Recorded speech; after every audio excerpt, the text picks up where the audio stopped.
All right. Good evening and a mazel tov to Robert Goldstein, Baruch Hashem, on the wedding of Rena and Cheplowitz. I don't know his first name, but a big mazel tov. Whatever his name is. Mayor. Mazel tov. You cut it out. It's got to be straight.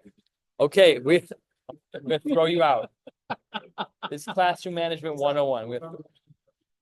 All right, where are we here? Rabosai, we are on Daf Yud Tes Amud Beis, and we are about 12 lines down at the two dots. We're going to cover quite a bit of ground. Here we go. Says the Gemara, Ve'ein nosin v'chule. This was a machlokes about an almana, of whether or not the almana of a Kohen Gadol could remarry. Says the Gemara, Tanya, Amru lo Rabbi Yehuda, Nashim haru'ulo slami beis hamelech. He's allowed to marry women. The Kohen Gadol is allowed to marry women who are roi from a beis melech. So it's talking about the wife of a melech, not the wife of a Kohen Gadol.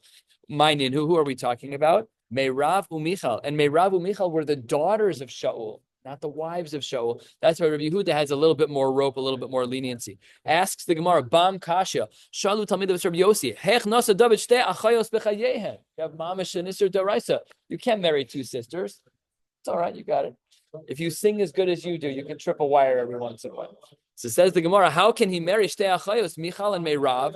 Were the two daughters of Shaul. So how does this work? Says the Gemara, Amar Lehen, answer number one, Michal, Achar Misas Meirav Nasa. Perhaps it's the case that he married Michal after the death of Meirav, which means that the fundamental issur of marrying two sisters is when the sister who he divorced is still alive, and now he's married. No, but if the first sister died, then no problem. Second answer, says the Gemara, Rabbi Yoshua ben Korach Omer Kedushay Taos Hayulo ben Meirav. No, the marriage to Meirav was a Kedushin Tos. He wasn't actually married to Meirav. It was a mistake. Shne'amar, as the pasuk says, and this is the pasuk of David talking to Shaul, Mi Amar Lemi, if you remember from day school back in the day. Tana, first middle width line, you know what that is? Public school. All right, fine. Tana is Ishti as Michal asher arasti li b'mea arelos plishtim. Says the Gemara, Ishti was who? Michal. My Talmud, it says the Gemara, what's our limud? How do we understand what's going on over here? Amarav Papa, Michal Ishti, Vilo Meirav Ishti.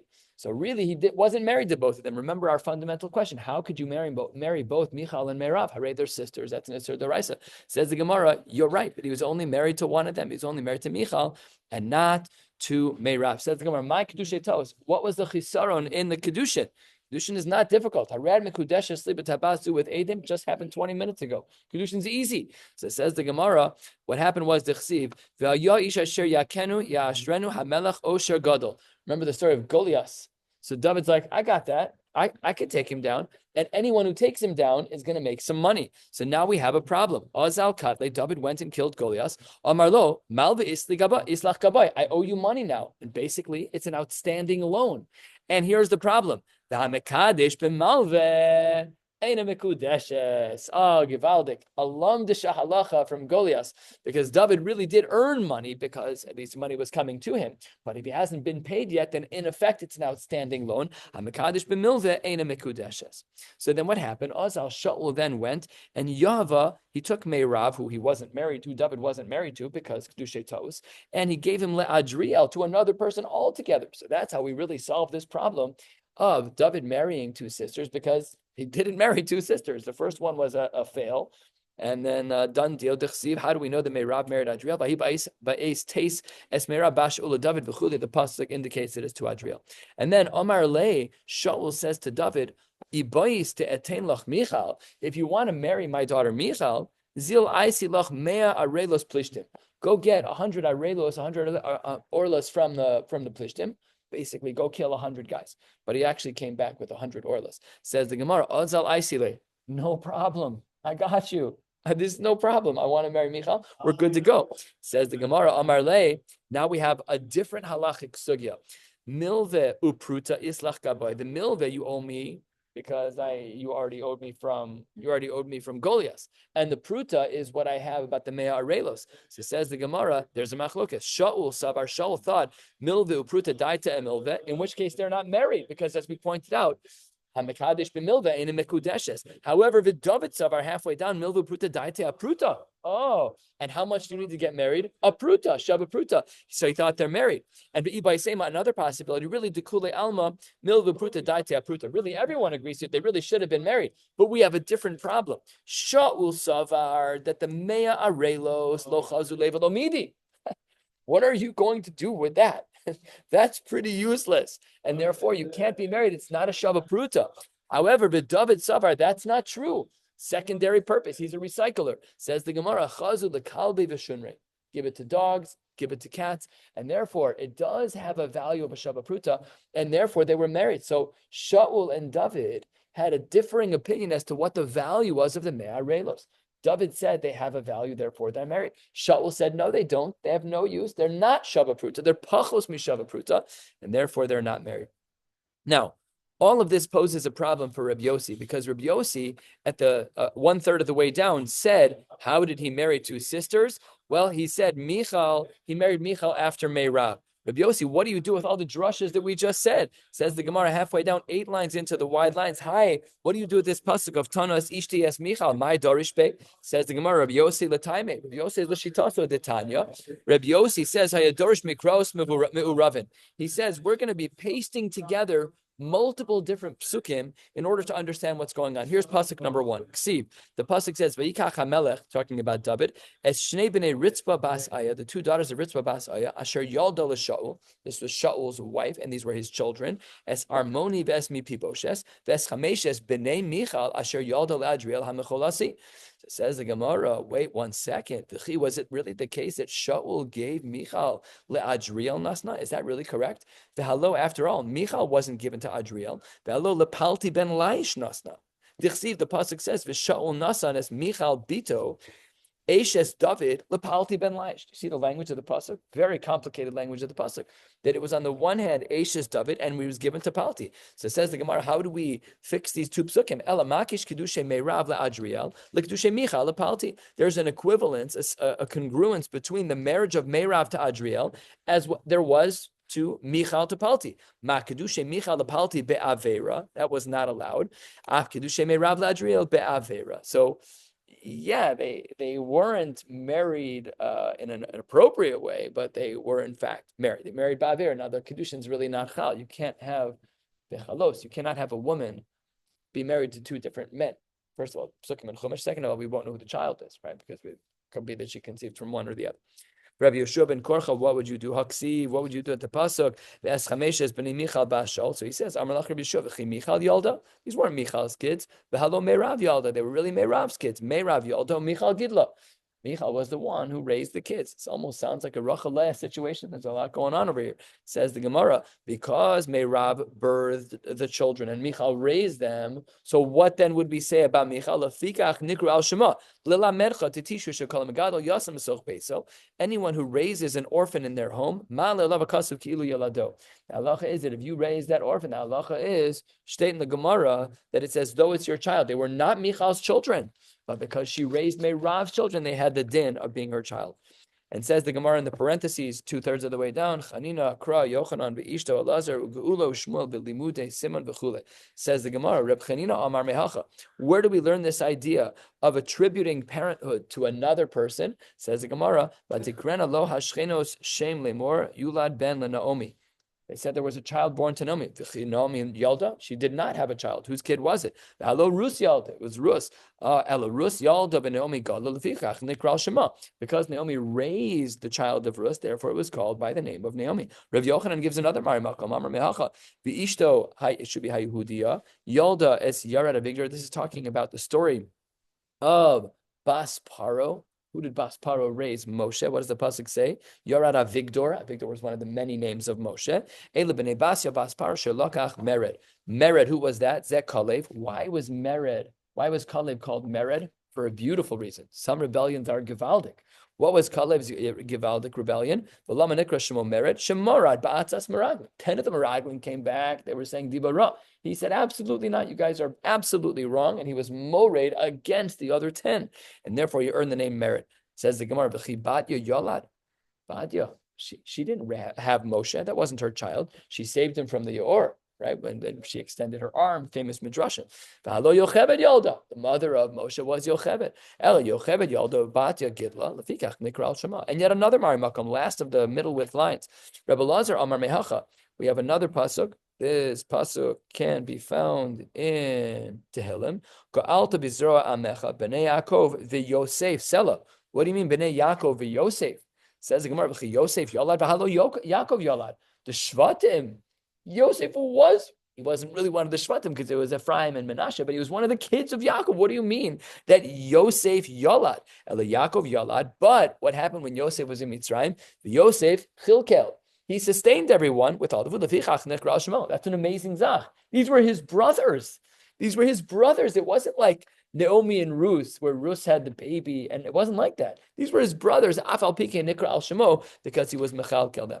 Amr Shmuel Bar Nachmani, similarly, Amr Rabbi Yonasan, famous Gemara, Kol Malamid ben Chavero Torah, a man who teaches Torah to his friend's son, Malalav Kaso Yilado, it's as if you birthed that person. Shneimar Be'ela told us Aaron u'Moshe. First it says the generations of Aaron and Moshe, and then it says Uchsiv Eilish Shmos Bnei Aaron, and the children of Aaron. Why doesn't it say Moshe? Lomar Lach Aaron Yolad Moshe Lime Lefichach Nikral Shemo. Same exact idea yet again. And similarly, says the Gemara, Lachein Ko Amar Hashem El Beis Yaakov Asher Podas Avram V'chi Heichan Matzinu BeYaakov Shepedo LeAvram. That's just not what happened. Avram wasn't Podei Yaakov. Amar Yehuda Shepedo Mitzar Gidol Banim. Says the Gemara that what did Avram do? He saved him because of Tzara Gidol Banim. The pasuk says, Lo Ata Yevosh Yaakov, Lo Ata Yevosh Yaakov Me'aviv. Yaakov wasn't embarrassed by his father because of, you read this Hadoros. Lo Ata Panav Yichvaru, his face won't also turn white Me'avi Avram from Avraham because he was dealing with Tzara Gidol Banim. Now we're going to get into some fascinating Gemaras. By the way, who would we have thought was the person who had the best control of their Yetzer Hara in the Torah? We would have thought it was Yosef HaTzadik because he dealt with Eshes Potifar. Take a look at this Gemara. Yosef comes in third place. Unbelievable. Let's see what's going on here. Ksiv says the Gemara, 6 lines from the bottom. One pasuk says the guy's name was Palti. This was Michal's husband. Uksiv Paltiel. Another one says Paltiel. Amar of Yochanan, Palti Shemo. Really, his name was Paltiel. Paltiel. Why do we have Hashem's name added? Shepaltu Kel Minho Avera. That with HaKadosh Baruch Hu's help, he ended up not violating the Avera. He was married to Michal, but they never together. Says the Gemara scholars Ma'asa. Because Kedushay Tos. Remember what we said, that their marriage was be'avera. Everything is tying together over here. The Gemara says that he never stopped at her. Omar, Kol ha'osek b'davar zeh yidaker b'cherev zeh. Anyone who gets involved in this illicit relationship, Kedushay Tos, not allowed to sleep together. So the halacha is b'cherev, yidaker b'cherev zeh, they should be stabbed. I've haksi be'elech ita isha. Went with her man, Shanasa Lakisha. They were not actually married. He was like a husband, but they did not cohabit. Says the Gemara, wow. Says the Gemara, says the Gemara, wait 1 second. He was crying. They had a very warm relationship. Maybe they must have cohabited. Says the Gemara, no. Al ha-mitzvah de azil minei. Why was he crying? Because all this time that he was with her and not cohabiting with her, what was happening? He was getting schar. And here he was upset at the opportunity to no longer get schar. This is a big shaila. We don't bring Yetzer Haras upon ourselves. So why was he upset at the end of the Yetzer Hara? He should have said, Baruch Hashem Shitzilani from this horrible situation. So this is a Mari Makom that is difficult to put into place in regards to other areas of Hashkafa. The pasuk says, Ad Bachurim. What does this mean? Shenasu Shneim Kebachurim. Both Palti and Michal were like children. Shalotam Utam Bia. Both of them maintained their lack of Bia. Amar Rav Yochanan, let's take this conversation to the next level. It's somewhat graphic, but you will understand its value when we finish it. Says the Gemara, Amar Rav Yochanan, Tokvo shel Yosef. The strength of Yosef was considered anvisanuso shel Boaz. That was lightweight compared to Boaz. Tokvo shel Boaz, anvisanuso shel Palti ben Laish. So number 3 on the list was Yosef. Number 2 on the list was Boaz. Number 1 on the list was Palti ben Laish. Tokafto shel Yosef is anvisanuso shel Boaz. That when it comes to the story of Boaz, it says the man was terrified via lefes. My via lefes, and the Gemara here gives a mashal to the Aver Tashmish. Amarav shenase b'sar kiroi liftos. He had an Aver that was similar to a lefes, which is a vegetable. In that, and then Rashi explains over here, On the very bottom Rashi of Testament base that he had a kishui. He was aroused by the scenario that he was in. However, he still did not sleep with her, that they were in the same space. And Tokfo Shel Boaz, top of Chaf Amud Aleph, the case that Boaz had was on Vesanusa Shel Palti ben Laish. Palti ben Laish had it much more difficult than even Boaz. Boaz was with Ruth, but they didn't sleep together. What about Palti ben Laish? Kida Amran, he was married. He was halachically connected to Michal for years, and they never slept together. Yosef had run-ins with Eshes Potiphar. Okay, he'd come to work. A little bit of a big Yetzer Hara. He earned the name Tzaddik. He's a massive Tzaddik. We can't fathom. But he wasn't the case of Boaz and Rus, where there was an opportunity for them, and he had a kishu. He was interested, and it didn't happen. Which even so didn't apply, even compared to Balti ben Laish, who had years of this challenge with Michal. And Amar of Yochanan, my Rabos Banus Asuchal Va'at Alis Al Kula, famed pasuk from Eshes Chayil Chafam and Aleph, 3 lines down. Rabos Banus Asuchayil. A lot of people were very strong. Ze Yosef Boaz. Va'at Alis Al Kula. Who was even stronger than them? Zephalti ben Laish, because he never cohabited with Michal. Amar Reb Shmuel bar Nachman, another drasha. Amar Reb Yonasan, Ma'ay T'chsiv sheker achen behevel hayofi. Sheker achen ze Yosef. Behevel hayofi ze Boaz. Yiras Hashem hitisalo. The highest level is Yiras Hashem. Zephalti ben Laish, that he never violated these averes. So hard to fathom the success, the capacity to be successful. That's what we say in the mornings. L'olam yehei adam yirei shamayim b'seiser uvegalui. It's one thing to be a Frima Yid when there's other people around. But when you're all by your lonesome, that's when you're on the next level of Yiras Shamayim. That's how you know that you've made significant growth. Next, Davar Acher, 8 lines down, Sheker Achein Zedoro Shel Moshe, another drasha, same pasuk, but unrelated to our conversation. One was talking about the door of Moshe, Vehevel Yofi Zedoro Shel Yehoshua, and Yiras Hashem Hitisel Zedoro Shel Chizkiah. In the door of Chizkiah, the Rishonim here write, nobody was an Am Haaretz. In our door, everyone's an Am Haaretz Kimat. There are a few exceptions, but I think the standards are a little bit reversed. We have a high volume of Talmud Torah. A lot of people are learning Daf Yomi, hundreds of thousands, maybe 1 million people. I don't know. It's a lot of people. But to say that we're all, massive dayanim, poskim, talmidei chachamim, that doesn't apply to me. Next, davar acher sheker achein zedor shel Moshe v'Yehoshua v'hevel yofi zedor shel Chizkiah Yiras Hashem eitisalo, the higher one zedor shel Rabbi Yehuda b'Rebbi Loi. What was going on in their generation? Why were they a higher level? It says the Gemara, Amr Alav al Rabbi Yehuda b'Rebbi Loi payushisha talmidim miskasim b'talis achas v'oskim b'Torah. 6 people under one blanket. They were so poor that they were all sharing one blanket to stay warm. And Talmud Torah al Yedei Hadchak is a higher level of learning. That's a higher level of learning. When people learn, when it's difficult to learn, that is a much higher level. Third of the way down, brand new Mishnah, Chaf Amud Aleph. Let's keep plowing through this Amud. We have to catch up. Mace lo mace. If we do have to catch up. The king should not even leave the palace. Rabbi Yehuda Omer, if he wants to leave, he can. That when Avner died, David was a king, and it was Mace lo Mace. That was his general, and he left and he followed the casket. There was this concern that perhaps David orchestrated the death of Avner, and because that's true, he was among the people at the funeral to say, no, guys, I'm not the one who did it. We'll see more detail on this in the Gemara. And when they did the Suda Savra by the Melech, we're going to spend some time today discussing what a Dargash is. And the people would sit on the ground, and then the Melech would sit on the Dargash. Now, if you recall, we said the other day that the Kohen Gadol sat on a safsal. So we'll have to see what a dargash is. That's our sig at the bottom of this page. That when the custom is that a woman would go after the misa, when women would walk after the mace, not misa, but mita, when they go after the bed, yotzos, and that's appropriate. That's where they should be. Lifnei hamita, if the custom was for them to walk in front of the mace, yotzos, no problem. Rabbi Yehuda Omer, la'olam nashim lifnei hamita yotzos, shekematzina b'David, sheyatzach hamitaso shel Avner. That David walked after, pasna, she should be walking with the women. We don't do mixed in those types of scenarios. And therefore, or David didn't at least, and therefore it must be that women go in front of the mita and men go after. Shneimar b'melech David holech achar hamita. Amrulo, that's not correct. They said back to Rabbi Yehuda, that's not true. Lo haya hadavar ela lefais hasam v'nispaisu. It worked. Shahaya David yotze mibein ha'anashim v'nichnas lebein ha'anashim. He'd walk on both sides. He wanted everyone to know he was not a part of Avner's death. V'yotze mibein ha'anashim v'nichnas lebein ha'anashim v'shenemar v'yedu kol ha'am v'chol Yisrael ki lo ha'isam me'amelech l'hamis hasam.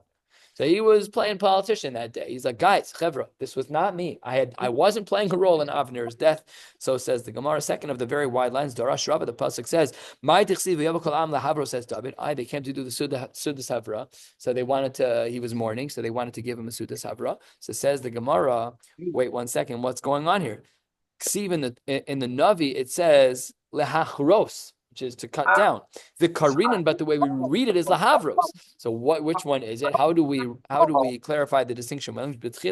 So first they wanted to cut down David because they thought that he was involved. But now that they saw his little shtick, his political move of walking among everyone, behind the mita and in front of the mita, men and women, everybody then knew that was the case, that he was innocent. Then they finally came to speak with him. Why was Avner killed? He should have tried to correct Shaul's ways in attacking David, and he didn't. He was mocha. He did his job, but his response fell on deaf ears. This pasuk is going to be, I'm going to read it, and it's going to be translated in one of two different ways. This is like literally the downside of sending certain text messages, where you say something in one way and it could be understood in totally different ways. Let's take a look at this as a dogma.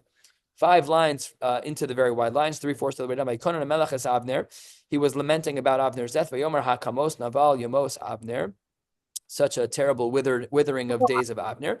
Yadi lo asuros, yadecha lo asuros v'raglecha lo lenachashtim hu gashu. Your arms and legs were not tied down. Manda amar lo micha hachi kamar. This is how they read the pasuk. Yadecha lo asuros. Your arms weren't tied up. Or raglecha lo lenachashtim hu gashu. You weren't tied down to shackles. My taima lo machis. Why didn't you say, Shaul, what are you doing? David's innocent. Therefore, the rest of the pasuk, that's why you're getting punished, because you didn't do what you were supposed to do. What about Umandamar Micha Valonen? And the person who said that he did make a claim, he did say, hey, Shaul, this isn't the right thing that you're doing. So there, the pasuk is read, Ismahu He Mitama. We read it as a wonderment. Hakamus Naval Yamos, he's going to die a withering death. Yadecha lo asurus raglecha lo nechashtim. Michli, let's analyze. Mechuye machis. You already did your mechuye machis. You already did your your raising of your concerns. My time akinpo lifnei bnei avalanofeles. Why did you die that way? Question mark, rhetorical. So that's how the Gemara understands the two different versions of what Avner did. Now, Lamad Amar Micha, according to the one who said that Avner did his piece, then he did his piece. So why was he punished with an early death? My time anesh, says Gemara Rav Nachman Rabbi Yitzchak, shesha malchus beis David shtei shanim umechta, because he delayed the kingship of David by 2.5 years by supporting Ishboshes during those 2.5 years, which was not really appropriate. He should have been following David. Next 2 dots, 15 lines from the bottom. My dargash, he was sitting on this special dargash. What is a dargash? Says Gemara, Amarula Arsa Degada. This is talking about a bed that is like a bed of good luck. We don't even know what that means. Some type of mazel bed. But Amarle Rabbanon leula miika midi de'ad ha'idna lo usvine b'hashta mosvinale. We have a chair that nobody sits, and all of a sudden the guy sitting in the chair. Maskif la Rava, he answers the question with the question. What's your problem? My kushya.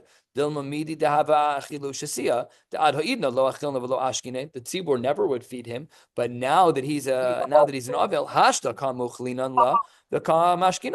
So maybe this is just unique for this scenario. Who cares that he didn't sit in it before and he's sitting in it now? Let him sit in it now. So therefore, that can't be what is going on here. Ela ikasha. If you're going to ask a kasha, when arsa de gada is hakasha. This is the problem. Dargash eno tzarach lichfoso ela zokfo. This is a din that we learned in Maseches Moed Katan many moons ago, where we said that when it comes to the house of an avel, we flip over the beds. This is something that's different for us nowadays, but nevertheless, by the way, a lot of the halachos we don't do nowadays. It used to be we did atifas rosh. They would wrap up their head in a turban type, but we don't do any of these things now for the most part. So it says the Gemara that when a person's an avel, we have to flip over the beds. If it was a regular bed, just a good luck bed, what do you mean he uses it during avel? He should have flipped it over. The Vahatanya, after all, Hakofe es mitaso, lo mitaso bilvadu kofe, ela kol mitos sheyesh lo besoch beso kofe. All beds, including this one. It says the Gemara Lavdafka that you're asking a good kasha. Maybe you're not asking a question on what Arsa the God is. My kusha, 5 lines from the bottom. Maybe it was the kind of bed that wasn't actually for people. It was miuchedes for kelim. It was his night table. Ki'ilu. It wasn't actually a bed. Diktani. So therefore, we still don't have a good question against Arsa the God. Let's try our third attempt. 4 lines from the bottom. Eli kasha hakasha. Rashbag Omer dargash matir karvit munofa me'elav. A dargash is a type of bed where it had like straps. If you can imagine that you had a long bed, and across the narrow part of the bed, they ran a loop of straps around the bed frame, which would hold up the mattress. We have this now with wood planks on our beds. When you buy them from like Wayfair, it comes, you build the frame, you lay down this thing of wood slats. They didn't have that. So what they did is they would screw in the leather in one spot. They'd wrap it around over and over again, the width of the bed, and lay the mattress on top. The Rashbag says that a dargash is the kind of bed where you're matir karvitin. You just undo them and all of them fall down. So it says the Gemara, Visal kadaitach arsa the goda karvitin mi'isan. The arsa the goda didn't have these types of straps on them. So therefore, arsa the goda can't be the good luck bed. This the Gemara accepts as a kasha. Ella. Therefore, let's figure out what an arsa de gada is. Ella ki asa Ravin Omar. What did he say? Omar liyahume rabbanon. There was a rabbi who taught me some Torah. V'Rav Tachlifa Shmei. Last line of the page. To have a shriach b'shuke de gildoi. He was in the marketplace of those who are experts in leather. Rashi says ratzanim. These are people who deal with strips of leather. Omar le my dargash. What is a dargash? And he said arsa ditzala. An arsa ditzala, Rashi says, is a mita shel, or the whole bed was leather. It wasn't just a good luck bed. The whole bed was leather. Amar Rav Yirmiyah Yochanan dargash, turning to the top of page Chaf, Amud Beis, heading until about 2/3, 3/4 of the way down. Seirugo mitocho. Actually, the ties, Rashi says, Seirugo kshiroso, the ties are mitocho. There were holes within the frame. So there were no straps that went above the frame. It was, if this is the frame, so the lines would go into the wood and come back out. There was no straps that were above or below the wood frame. And the Brisa continues, Mita serugo me'al gaba. But most beds did have serugo me'al gaba. The straps were on top of the frames. They weren't built into the wood frame. Says Gemara Meisvei, I disagree with the second part of that. Kli eitz, emasai mekabel tuma. When do we say that a wood kli is mekabel tuma? Says the Gemara, Hamita v'harisa. When it comes to beds and cradles, mishe yeshufam be'or dag. Their sandpaper was fish skin, because it had scales on them and it could sand down to some horrible degree, I would imagine. I can't imagine it even compares. Maybe. I can't imagine it compares to what we have, which is remarkable sandpaper. You have very fine, 220, you have very coarse, 100. You go to Home Depot, there's 100 options. They didn't have that, so they just use that. So it says the Gemara, if you're saying that the straps that held up the mattress were on top of the wood frame, Lamali shifas or hadag. Why were you sanding it down? There were straps there. You couldn't even see the wood. Elamai, that must not be the case. Ella, havahami must be that in both cases, in the case of the dargash and in the case of the mita, that really the threading was within the wood frame. Mita aule ve'afuke bibizione. That was like we said before, that it would go into the frame and come back out, into the opposite frame and come back out, like back and forth. And dargash aule ve'afuke be'avkisa. They had some kind of hook system. Where you would take a strap and there would be a hook on one side of the width of the frame and it would go to the other side and it would kind of zigzag, but it wouldn't go over the frame. It was all within the frame. Amar Rabbi Yehuda Amar Rabbi Yeshua ben Levi halacha k'Rab Shimon ben Gamliel. We paskin like him that we should undo the ropes. That's what the Gemara says in regards to the karbitin, really not our sugya, but that's how the Gemara paskins. Lastly, before we get to the next mission, Amar Rabbi Yaakov bar Ami Mita shenaklite yotzin. If you have a bed where the poles for the canopy are protruding upwards, you can imagine like you buy a little bed for a little kid. It's a Disney bed, and it has these 4 poles coming up, one from each corner. But then the person, Rahman al-Islan, is an Avelis, and we have to flip a bed. How do you turn the bed over? The bed won't turn over. There's poles in them. So says the Gemara, Zokva v'dayo. So if the bed is lying down like this and there's poles coming up, you just turn it on its side. So make sure that the bed will stand that way. And that's considered enough for the halachos of Avelus. Baruch Hashem, that brings us to a new Mishnah, careening, heading toward the bottom of the page. Says the Gemara, Motzi l'melchemes harishus al pi bezdin shel shivim ve'echad. The Jewish people are allowed to go to a melchemes rishus, not a melchemes mitzvah, but a melchemes rishus with a bezdin of 71, who poretz lasos lo derech, and they can also break through fences to make a path for a king. No one's allowed to say anything to them. And derech hamelech ein lo shiur. The width of the path of the entourage of the king has no shiur. It's not 15, 16. It could be anything as wide as the group is. When they are in a Melchemes Rishus, they take the spoils and the booty. They can bring them back to the king. The king is allowed to take first portion. The Gemara says, no chidushim. This Mishnah teaches me nothing new because I already learned this already. Mazel tov, we have this already. This is a brisa that we saw on Daf Beis and Aleph. Says the Gemara, you're 100% right. Because we had to learn it by a melech, we also repeated it when it came to going out to Melchemes Rishus, but no chiddush, you're absolutely right. Says the Gemara, this is from Sefer Shmuel, Aleph, Perek Ches. There's a whole long list of things that apply to a melech. Melech muterbo, that applies with all of our modern day kings. Says the Gemara, no. Rav Amar lo nemra parsha zuel le'ayem aleim, just to be to instill some yira shamayim about a melech. So lav dafka that it's true that that it would actually be applicable. It was just to instill fear. Shnemar som tasim alecha melech shetei maso alecha. There's a din that a king should have a shtickle yira shamayim, should carry himself in a certain way. You sometimes see people and they look royal. You see them, you're like, I got to stand up in front of this person. There's people like that, and we should have a similar. Yeah, that's not what I meant. And we should have a similar type of yira for an actual melech. Like, we can't fathom it. If David HaMelech were to walk in the room, we would float out of our chairs instinctively. Nothing we could do about it. Says the Gemara 3 lines into the wide lines. Seemingly, there's a machlokes about this, about making a king a king. Kitanoi, 3 lines into the middle, into the wide lines. Rabbi Yossi Omer, Kol Omer, B'Parshas HaMelech, Melech Moterbo. Same exact shita as we saw from Shmuel. And here, Rabbi Yehuda Omer, Lo Nemer Parshas Zerach De La'ayim Alem, Shenemar Som Tasim Alech HaMelech, Shetei Maso Alech. Machlokes Tanaim and Machlokes Amoraim. Do we say that Som Tasim Alech HaMelech means that all of the unique features of a king that apply in Shmuel Aleph Perek Ches apply over here? Or no?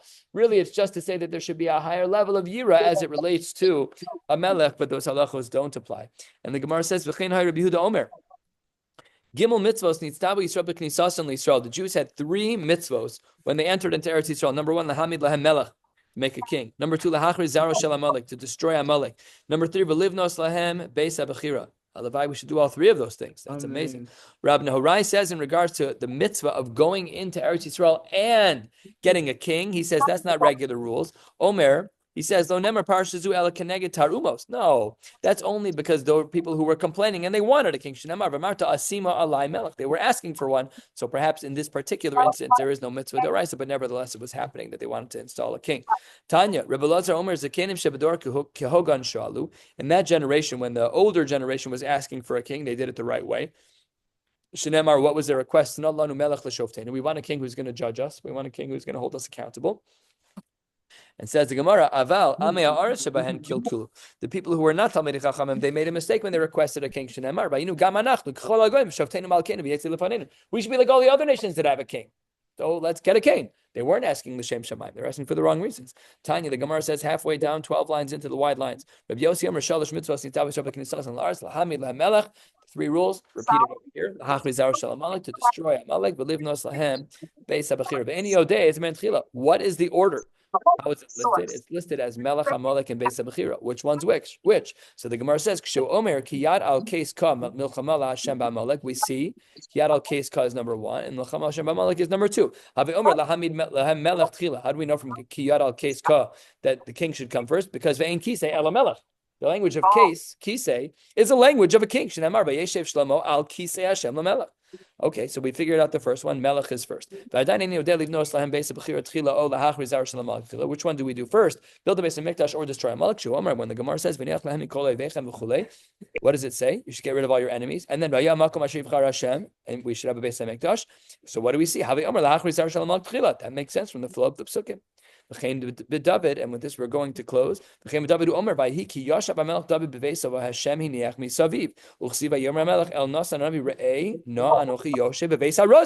HaRazim? Beis HaMikdash. So we see Mechias Amalek comes first, and then the Beis HaMikdash will be destroyed after that. Wishing you all a beautiful night.